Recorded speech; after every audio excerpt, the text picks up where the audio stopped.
Since starting my business in 2016, I have been blown away by how many grandparents take a very active role in childcare.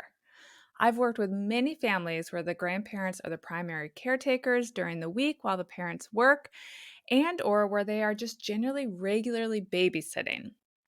I think it's amazing that so many of you have this type of village, and I'm jealous. But I also know that sometimes it's hard to get grandparents to follow our lead in the sleep department. So today I'm going to share some tips for getting those resistant grandparents on board with your child's sleep plan and schedule. Hi, I'm Allison Egidi, a pediatric sleep and wellness coach and a mom of two. I love to help parents find solutions. This is How Long Till Bedtime.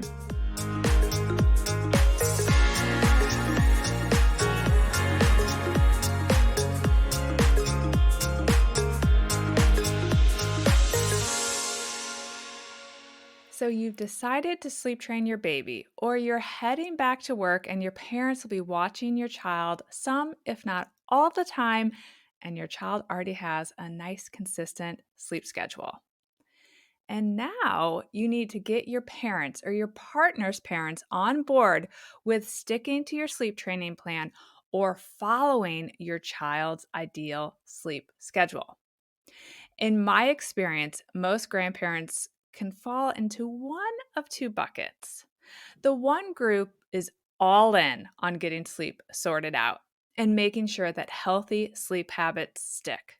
They are so on board that maybe you should just leave the house and let them sleep train your baby because they've got this. And once your baby's sleeping well, you can definitely trust that this group of grandparents is going to stick to the schedule. They're the ones running around bragging about how well their grandbaby sleeps. The second group has serious reservations about their sweet little grandbaby being left to cry at all. And or they think that these sleep schedules are hogwash because they never had you on a strict sleep schedule. You slept just fine. And look how well you turned out. It's this second group that we're going to talk about today. It can really leave you as parents in a sticky spot when your parents or your in laws aren't on board with your sleep plan or schedule because you're, of course, so grateful that they are helping care for your child. But this sleep stuff is really important to you. So, what do you do? I think the first step is to try to understand where the grandparents are coming from. Having now worked with hundreds of families navigating this type of situation, I have a theory. I don't know if it's right, but it is a theory, and I've seen a lot of success with parents kind of tweaking how they approach sleep based on this theory. So here we go.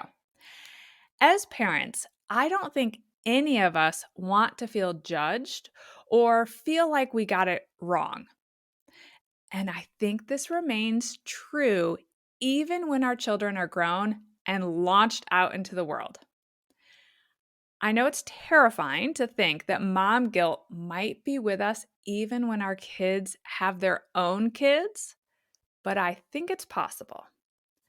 So, if your parents' memory is that they didn't sleep train you or stick to a consistent schedule, and now the feeling they get is that you suddenly think this is super important for your child, well, then they may think that you think they did it wrong, or they're left wondering if they messed up in the sleep department.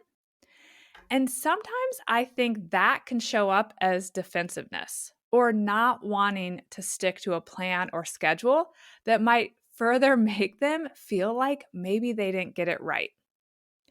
So, how can you navigate that situation?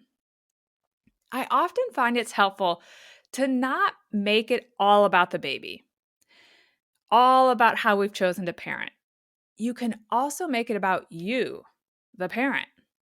So, let's take sleep training, for example. You can share how your child's poor sleep is affecting you, their child. Explain how not getting any decent amount of uninterrupted sleep at night is fueling your anxiety, putting stress on your marriage, making it hard to perform well at work, making you irritable with your child or children or partner. Explain how you think sleep training will not only help your baby learn to sleep well, which is of course important for their overall health, but it will also allow you to be the parent that you want to be. I often find that grandparents can get on board with this because they don't like to see their own child suffer. And they can get on board with it being a benefit to your health or to helping you function better. So pull on their heartstrings a little bit from the parent perspective. I also think it's important to point out that the best way to limit crying for those grandparents who don't want their little grandbaby to be left to cry, the best way to limit that crying is to have sleep be handled consistently during the day and night and by all caregivers. My exception to this rule is daycare, but that's a topic for another day. But when it comes to grandparents or nannies, we really want consistency.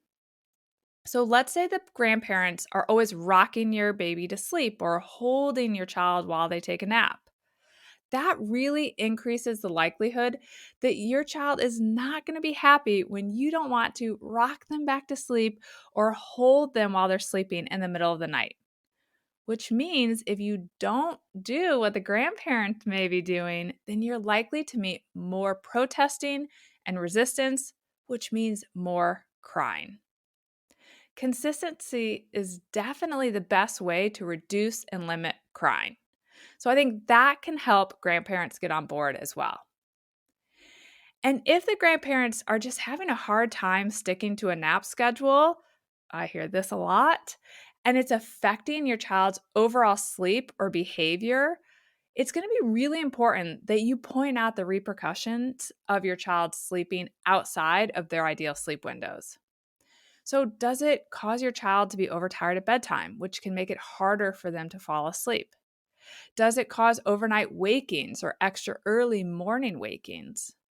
Helping the grandparents understand what happens once they leave your house at the end of the day or after you bring your child home from their house can really help them get on board because, again, the inconsistency can result in more crying and, maybe even more importantly, more stress on you or reduce the quality of the time that you're getting with your child.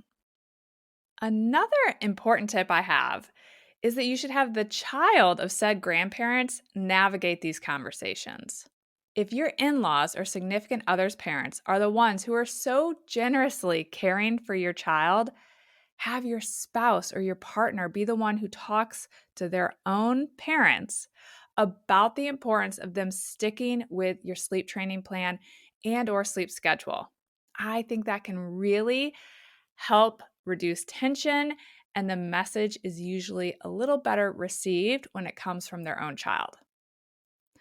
All right, those are my tips for getting those resistant grandparents on board with sleep training and or sticking to sleep schedules. I mean, we're so grateful for them. Now we just want to get everyone on the same page without anyone feeling judged.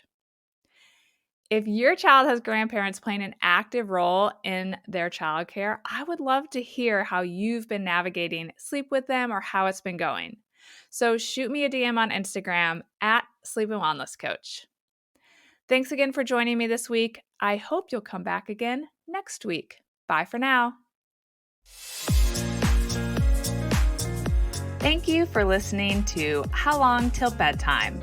To learn how we can work together to improve your child's sleep, please visit sleepandwellnesscoach.com.